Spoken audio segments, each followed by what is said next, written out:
स्वागत है एक बार फिर आपका स्वागत है। मैं सूरज चौहान स्वागत करता हूं आपके अपने YouTube channel arts with Suraj sir के अंदर। आज हम लोग स्टार्ट करने वाले हैं अपना पोस्ट इंडिपेंडेंस इंडिया। हम लोग ने इससे पहले हम लोग ने वैदिक कल्चर, एंशिएंट, मिडिवल और मॉडर्न हम लोग ने देख लिया था। उसके अंदर हम लोग ने उसके बाद फिर हम लोग ने कॉलोनियल पीरियड देख लिया था।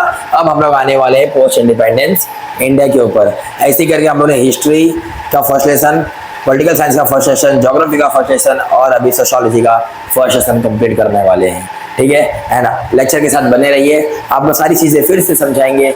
आइए देखते हैं आगे। अब यहाँ पे बात हो रही है पोस्ट इंडिपेंडेंस इंडिया की। पोस्ट इंडिपेंडेंस इंडिया मतलब ब्रिटिश। पोस्ट इंडिपेंडेंस इंडिया मतलब जब हमारे देश के अंदर अब ब्रिटिश लोग 1947 के अंदर जब हमें आज़ादी मिल गई थी और उसके बाद का भारत कैसा था। मतलब ब्रिटिश जब थे 1947 तक तब का भारत अब नहीं देखना है हमें। अब क्या देखना है उसके बाद का भारत, कि इंडिपेंडेंस मिलने के बाद का भारत हमें देखना है। ठीक है, अब आगे बढ़ेंगे हम लोग। इंडिपेंडेंस के बाद हमारा जो गोल था और प्रोग्राम था किसका, कंट्री का, वो देखा गया कि बहुत सारे इसमें चेंजेस आए। ठीक है, क्योंकि हाँ अब आज़ाद हम हो चुके थे, अब हमारा बहुत सारा विजन था, गोल था, हमें उन सबको अचीव करना था और बहुत सारे चेंजेस लेके आने थे। एंशिएंट कल्चर देखेंगे, ब्रिटिश पीरियड देखेंगे कि इसमें दोनों का मिक्स इम्पैक्ट देखने मिलता है कि उसके अंदर लोगों का क्या थॉट थे, क्या पैटर्न था, उनका बिहेवियर कैसा था, उनका पैटर्न। ठीक है, उनके अलग मकसद हुआ करते थे, उनके एस्पिरेशन, उनका जो उत्साह था, नीड और सारी चीज़ें। ये सारी चीज़ें में हमने देखा कि हाँ पहले ब्रिटिश के समय और अब के समय में बहुत सारा चेंजेस देखने मिला था। उनके सोचने में, उनके पहनावे में, उनके बोली में, ठीक है, उनके विजन में, हर एक चीज़ में चेंजेस देखने मिल रहा था। उसी के साथ साथ बहुत सारे चैलेंजेस भी आए हमारे सामने, बहुत सारी अपॉर्चुनिटीज़ भी आई भारत के सामने। ठीक है, और भाई हम लोगों को किसने गाइड किया, हम लोग एक प्रिंसिपल पे चले थे, एक वैल्यूज पे चले थे जो हमें इंडियन कॉन्स्टिट्यूशन से मिला था और जो गवर्नमेंट ने प्लान किया था कि प्रोग्राम कि हम कुछ चेंजेस, वेलफेयर, ठीक है, डेवलपमेंट, इंक्लूजन, बहुत सारी चीजें लेके आएंगे। मतलब भारत जब उसके बाद निकला तो भारत ने एक डेमोक्रेसी फॉलो की, एक कॉन्स्टिट्यूशन फॉलो किया, एक डिसिप्लिन, एक प्रिंसिपल, एक रूल्स एंड रेगुलेशन फॉलो किया एंड इसी के ऊपर वो आगे बढ़ा जिससे लोगों की भलाई हो सके। ठीक है, क्योंकि डेमोक्रेसी पीपल के लिए ही होती है। लेट अस एग्जामिन कि अब हम लोग देखेंगे कि बहुत सारे इंपॉर्टेंट फैक्टर्स जो अफेक्ट किए थे इंडिया को 1947 के बाद। अब हम लोग देखेंगे बहुत सारे ऐसे फैक्टर्स थे जो 1947 के बाद इंडिया को इफेक्ट किए थे। कॉन्स्टिट्यूशन ऑफ इंडिया अब देखेंगे हम लोग। अब हम लोग देखेंगे कॉन्स्टिट्यूशन ऑफ इंडिया, भारत का संविधान देखेंगे। ये वो क्या कॉन्स्टिट्यूशन क्या होता है सर, रूल बुक होता है। कौन क्या काम किया, उसके लिए कौन सी सजा होनी चाहिए, किस आदमी का क्या अधिकार है, किस आदमी की क्या, उसका काम क्या है, वो सारी चीज़ें इसमें लिखी गई होती है। ठीक है, कॉन्स्टिट्यूशन इंडिया का ये फ्रेम हुआ था कॉन्स्टिट्यूएंट असेंबली के अंदर। कॉन्स्टिट्यूशन बनने के लिए हमारे यहाँ पे कॉन्स्टिट्यूएंट असेंबली बनी थी, बहुत सारे लोग मिलकर कॉन्स्टिट्यूशन बनाए थे। ठीक है, और उसी कॉन्स्टिट्यूशन असेंबली जो बन रही थी उसके ड्राफ्टिंग कमेटी के हेड थे कौन, डॉक्टर भीमराव अम्बेडकर। और ये बना था, ये कॉन्स्टिट्यूएंट असेंबली कब फाउंड की गई थी, इसे बनाया गया था 1946 के अंदर ही इसे शुरू कर दिया गया था कि आप लोग कॉन्स्टिट्यूशन बनाओ। ठीक है, ठीक है, भारत के अंदर ड्राफ्टिंग कमेटी के जो हेड थे संविधान के वो थे डॉक्टर भीमराव अंबेडकर, वो मैंने आपको बता दिया। ये डॉक्यूमेंट था, ये स्ट्रेंथ करता था several constitution and recognise the diversity of Indian society. अब ये एक डॉक्यूमेंट था जो बेस्ड था कि भारत को वो और मजबूत बनाएगा और बहुत सारे उसको रिकॉग्नाइज करवाएगा, उसकी एक पहचान दिखाएगा पूरे भारत को, पूरे वर्ल्ड के अंदर, और इंडियन सोसाइटी के अंदर जो डाइवर्सिटी है उन सब चीज़ों की एक रिस्पेक्ट रखेगा। ये इसने बहुत सारे चीज़ों को पाला, हमारे कॉन्स्टिट्यूशन ने बहुत सारी चीज़ों को पाला पोषा। वो कौन से थे, जैसे लिबर्टी, आज़ादी, ठीक है, इक्वालिटी, लोग यहाँ पे एक समान रहेंगे, यहाँ पे लोग आज़ाद रहेंगे, यहाँ पे फ्रेटर्निटी, यहाँ पे लोग भाईचारा के साथ रहेंगे। इसी को मेन मद्देनजर रखते हुए ये कॉन्स्टिट्यूशन को बनाया गया था। इसने सपोर्ट किया बहुत सारे सेक्युलरिज्म, कोई भी धर्म एक नहीं है, सारे धर्म बड़े हैं, इन सबको। इंडिया के कॉन्टेक्स्ट के अंदर देखा जाए तो रिस्पेक्ट था पीपल को अपने धर्म के रिलेटेड। ठीक है, बहुत सारे इसने ट्रेमेंडस इंडियन कॉन्स्टिट्यूशन, मतलब इसमें भारत के जो भी लोग हैं, ये भारत के लोग अपने हिसाब से किसी को भी ये लोग क्या कर सकते हैं, प्रे कर सकते हैं। कोई भी धर्म छोटा या बड़ा नहीं होता। ये किस में लिखा गया था, अपने कॉन्स्टिट्यूशन में लिखा गया था, और इसमें बहुत सारे अमेंडमेंट भी हुए थे। अमेंडमेंट्स मतलब बहुत सारे चेंजेस भी किए गए, ठीक है। पॉलिटिकल साइंस में इसको चेंजेस कहा जाता है। और recent changes has been abrogation of article 370 on August 2019 and special status of Jammu and Kashmir. अब देखो रिसेंटली हम लोगों ने 370 को वहां से क्या कर दिया, हटा दिया। कहाँ पे? कश्मीर के अंदर से, ठीक है। सर ये क्या है 370? ये आर्टिकल है, ठीक है। इससे पहले कश्मीर हमारा होके भी मतलब हम वहाँ पे जा सकते नहीं थे, क्योंकि वहाँ पे हम कुछ भी खरीद नहीं सकते थे, कोई ज़मीन नहीं खरीद सकते थे। लेकिन हमारे बीजेपी गवर्नमेंट जो है इन्होंने क्या किया, इसे हटा दिया और 370 वहाँ पे हटाया। समझ में आ गया? और जिस वजह से जम्मू और कश्मीर को एक स्पेशल स्टेटस दिया गया। समझ में आ गया? आज जम्मू कश्मीर हमारा क्या है, यूनियन टेरिटरी बना दिया गया इसे। यही हमारे संविधान का बुक। समझ में आ गया? तो constitution of India made the drafting committee 1935 government of India act के तहत बनाया गया था, ठीक है। ऑस्ट्रेलिया, कनाडा, ठीक है, Germany, Ireland, Japan, South Africa, Soviet Union, United state kingdom and US. मतलब इसको कहाँ से लिया गया था, इनको कहाँ से, इसमें से इन सारी जगहों से कुछ ना कुछ उठाया गया। Australia, Canada, Germany, Ireland, Japan, South Africa, Soviet Union, United Kingdom and United States, इन सब जगह से कुछ ना कुछ उठा के अपने भारत के लिए एक नया कॉन्स्टिट्यूशन बनाया गया था। लेजिस्लेशन देखेंगे, जो लोग लॉ बनाते हैं उनको लेजिस्लेचर कहते हैं। याद रखना, भारत की जो डेमोक्रेसी उसके 4 पिलर है, लेजिस्लेटिव, एग्जीक्यूटिव, जुडिशरी, ठीक है। और चौथी है मीडिया। वैसे मीडिया से याद आया, तलवे चढ़ती है। आगे देखते हैं लेजिस्लेचर, ठीक है। लेजिस्लेचर से आगे देखेंगे, concern and problems of people and administration get recognised through academic research, scientific studies, media, advocacy group and interest group, law are made by Indian Parliament। सीधी सी बात है कि यहाँ पे प्रॉब्लम क्या रहता है कि यहाँ पे शासन प्रशासन कैसा रहेगा, उसको रिकॉग्नाइज करने के लिए इन्होंने एकेडमिक रिसर्च किया, साइंटिफिक स्टडीज पे, मीडिया, इन सब चीज़ों पे इन्होंने रिसर्च किया। और लॉ कहाँ बनता है? इंडियन पार्लियामेंट में बनता है। और याद रखना, पार्लियामेंट में 3 चीज़ें होती है, लोकसभा, राज्यसभा और प्रेसिडेंट। कोई भी चीज़ तुम्हें पास कराना है तो पहले लोकसभा में जाएगी, फिर राज्यसभा, फिर प्रेसिडेंट, और तब वो क्या बन जाएगी, पहले वो रहती है बिल और बाद में बन जाती है एक्ट। समझ में आ गया? पहले अगर जानवरों से रिलेटेड आप कोई बिल लेगा तो क्या आएगा, wild life protection bill, wild life को बचाना है। बाद में जब तीनों पास कर देंगे तो उसको बोल देंगे वाइल्ड लाइफ प्रोटेक्शन एक्ट। आगे देखेंगे, बहुत सारे लॉ बनाए गए, सिविल और क्रिमिनल लॉ बनाए गए, ठीक है, ताकि इन सबको हटाया जा सके, ठीक है। बहुत सारे अमेंडमेंट किए गए, इसके अंदर बदलाव किए गए, बहुत सारी चीज़ें समय समय पे, ठीक है। और बहुत जो कुछ उसमें लेजिस्लेशन थे, जो लॉ थे, ठीक है, उनको इंटरेस्ट में रखा गया इन अ बॉक्स ऑन पेज 19। अब वो आपको बताया जाएगा। कुछ ऐसे लॉ थे जिनको रखा भी गया था साइड में। और देखो यही है page number 19। Special marriage act बनाया गया, हिंदू कोड बिल हिंदुओं के लिए बनाया गया, अनटचेबिलिटी, छुआछूत को हटाने के लिए, ठीक है, प्रोटेक्शन ऑफ सिविल राइट्स, लोगों के हक के लिए, ठीक है, suppression of immoral and traffic of women and girl acts, मतलब किसी को भी लड़कियों को बेचना है ना, उनसे धंधा कराना, वो सारी चीज़ें उनके लिए एक्ट बनाया गया। डाउरी प्रोहिबिशन एक्ट, दहेज के लिए एक्ट बनाया गया कि नहीं होना चाहिए। मेडिकल टर्मिनेशन ऑफ प्रेगनेंसी, कोई भी औरत अपना बच्चा वो बोलते हैं ना, मार नहीं सकती या गिरा नहीं सकती, ठीक है, उनके लिए बनाया गया।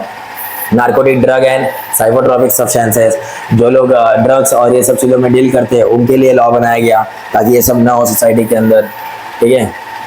ऐसी बहुत सारी protection of women, domestic violence, औरतों को जो मारा जाता है घर पे, ठीक है, जो लोग डिसेबल है उनके लिए उनके हक की बात करना, चाइल्ड लेबर, लोग बच्चों को काम नहीं करवाना, प्रोटेक्शन ऑफ चिल्ड्रन फ्रॉम, ये वाला हो गया, पॉक्सको बोलते हैं इसको, पॉक्सको, ठीक है। कोई भी आदमी अगर 18 एज के गर्ल्स के नीचे अगर किसी के साथ कोई सेक्सुअल अब्यूज़ करता है, ठीक है, उनको गलत जगह पे टच करना, छुआ, कुछ भी कर सकता है, तो उसको पॉक्सको एक्ट के अंदर रखा जाता है। Prohibition of employment and manual sewerage and rehabilitation act, मतलब जो लोग गंदगी साफ करते हैं, ठीक है, गटर में उतरते हैं तो उनको अच्छे से सैनिटाइजेशन का ध्यान रखना, उनके हक के लिए लड़ना, ठीक है। जुवेनाइल जस्टिस, मतलब जो बच्चे जो छोटे होते हैं उन्होंने कोई क्राइम कर दिया तो उनको जुवेनाइल जस्टिस दिया जाता है। ट्रांसजेंडर पर्सन, मतलब जो लोग अपने किन्नर समाज होते हैं, ठीक है, उनके लिए कुछ काम करना, तो ये सारी चीज़ें इनके लिए रखी गई थी। इकोनॉमी देखेंगे, भारत के बाद उसके बाद इकोनॉमी कैसी थी, ठीक है, 1947 के बाद की इकोनॉमी कैसी थी। इकोनॉमी का जो ग्रोथ था वो रिसेंटली गाइड हुआ था, प्लान हुआ था डेवलपमेंट, मतलब 5 ईयर प्लान लेके आने के लिए सब लोगों ने सोचा था कि हाँ हम लोग अपने यहाँ पे क्या लेके आएंगे, 5 ईयर प्लान लेके आएंगे। वो 5 साल में हर सरकार कुछ ना कुछ करेगी और एक विजन रखेगी, उसको अचीव करने की कोशिश करेगी। ये 2017 से स्टार्ट हुआ था प्लान थ्रू 12 2017 तक ये चला था। Each plan programme has its own objective, सबका अपना अपना मकसद था प्लान का, जो भी 5 साल का प्लान है, ठीक है। इसको हमें अप्रिशिएट करना पड़ेगा, जो हम लोग ने पॉलिटी और इकोनॉमी को हमने क्या किया है, इसको लिंक करके लिया है। और इसके दो साइड से, हर सिक्के के दो पहलू होते हैं। कौन से? The dispensation of the government influence and philosophical that diverse economic decisions, ठीक है। while we are driven by socialist principle for many decades, the government to take itself the responsibility of education and health care particularly।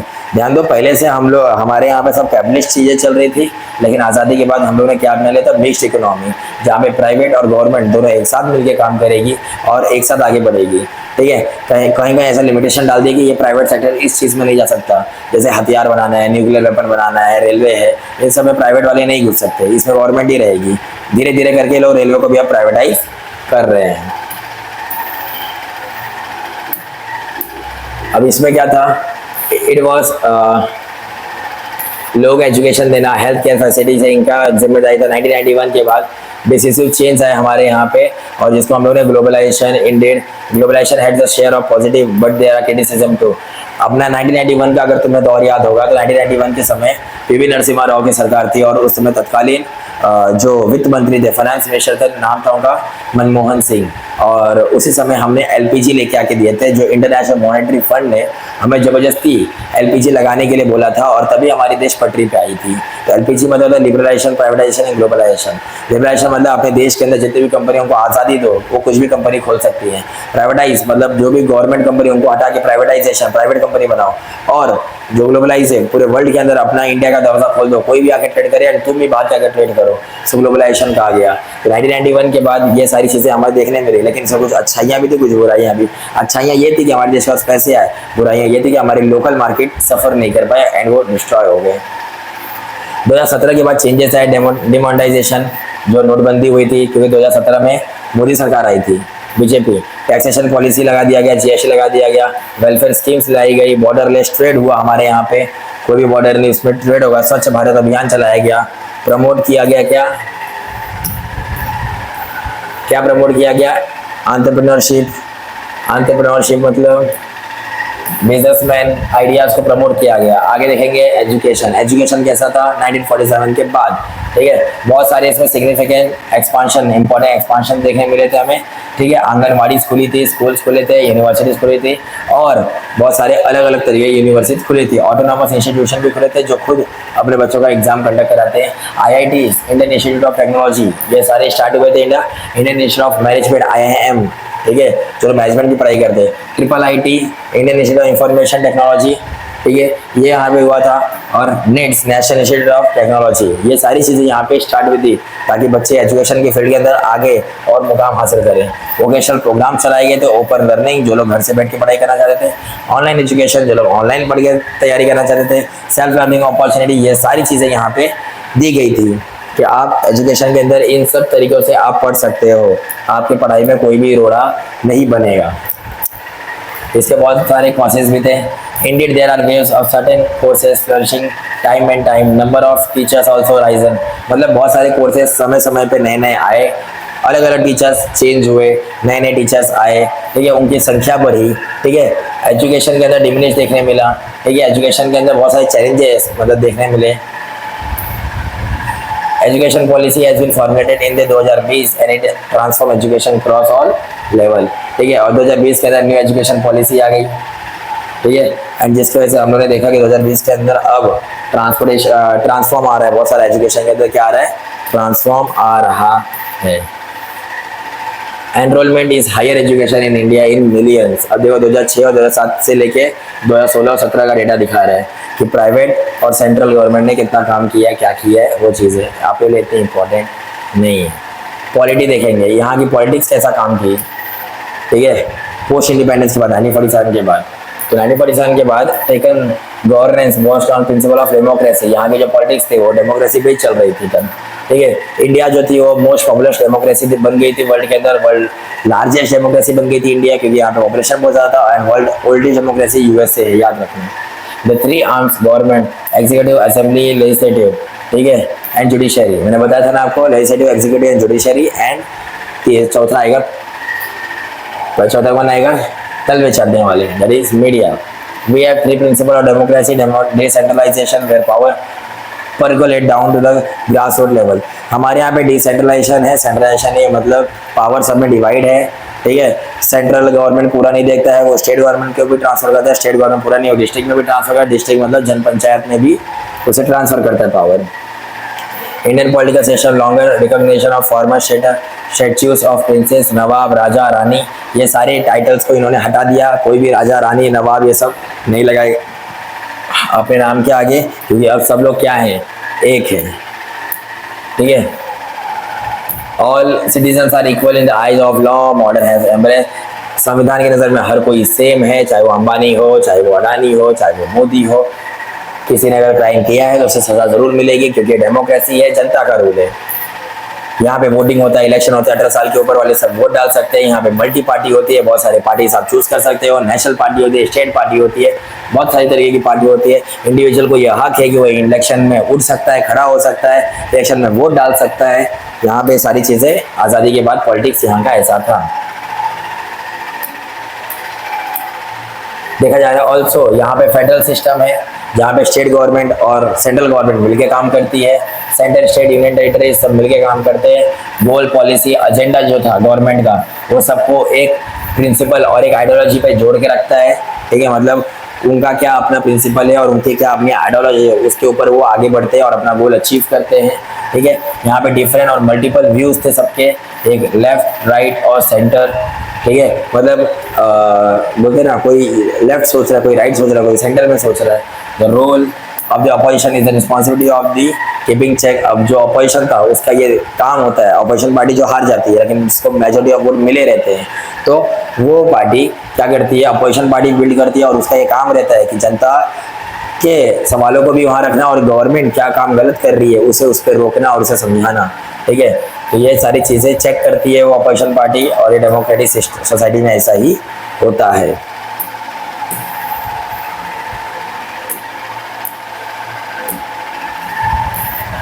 इससे ये मालूम पड़ता है, अंदाज़ा लगा सकते हैं कि इंडियन सोसाइटी के अंदर जो इंट्रोड्यूस हुआ था bird eyes view on your vast culture and process have been impacted the same.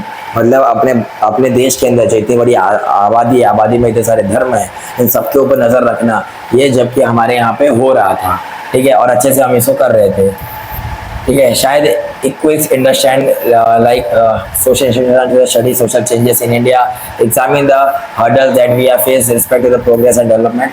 हम मतलब जो इंडिया के अंदर जो सोशल इंस्टीट्यूशन थे उसमें बहुत सारे चेंजेस आए थे, और हम लोग ने बहुत सारे फेसेस ऐसे भी देखे हैं, ऐसे भी समय हमने देखे जिस समय हमें बहुत चैलेंजेस फेस करने पड़ रहे थे, बाहरी आक्रमण हो रहे थे, अंदर से अंदर ही लोगों को कोई लोग भड़का रहे थे, सारी चीज़ें भी हम लोग देखे थे।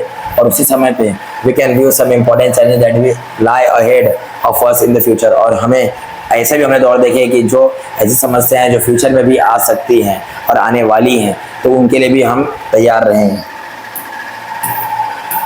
Voting rights to all adult citizen of India, सब वोटिंग के लिए खड़े, वोटर आईडी इनके पास है, ठीक है।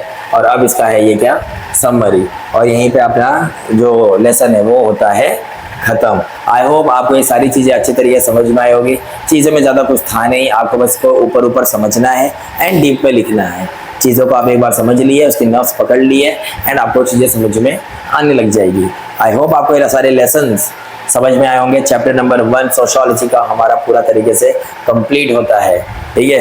एंड इसके बाद मैं एक इंपॉर्टेंट अनाउंसमेंट करूंगा, जिसके अंदर मैं थोड़ी चीज़ों के बारे में आपसे बात करूंगा, ठीक है, कि कुछ पॉसिबिलिटी, क्योंकि कुछ बच्चों के मेरे को कमेंट्स में बहुत सारे क्वेश्चंस आ रहे हैं, बहुत सारे उनके ऐसा है कि वो हमसे कुछ चाहते हैं, बट हम उसके ऊपर कुछ बात करेंगे तब हम मिलके काम कर पाएंगे, एंड इसके लिए मैं एक अलग से वीडियो बनाऊंगा। आई होप आपको ये सारी चीज़ें समझ में आई रहेंगी, और ये सारी चीज़ों को आप अपने दोस्तों के साथ साझा एंड शेयर कर सकते हैं, एंड ताकि किसी का भी कुछ भला हो सके। तब तक के लिए मिलते हैं आपसे अगले वीडियो में, तब तक के लिए जय हिंद, जय भारत, जय महाराष्ट्र।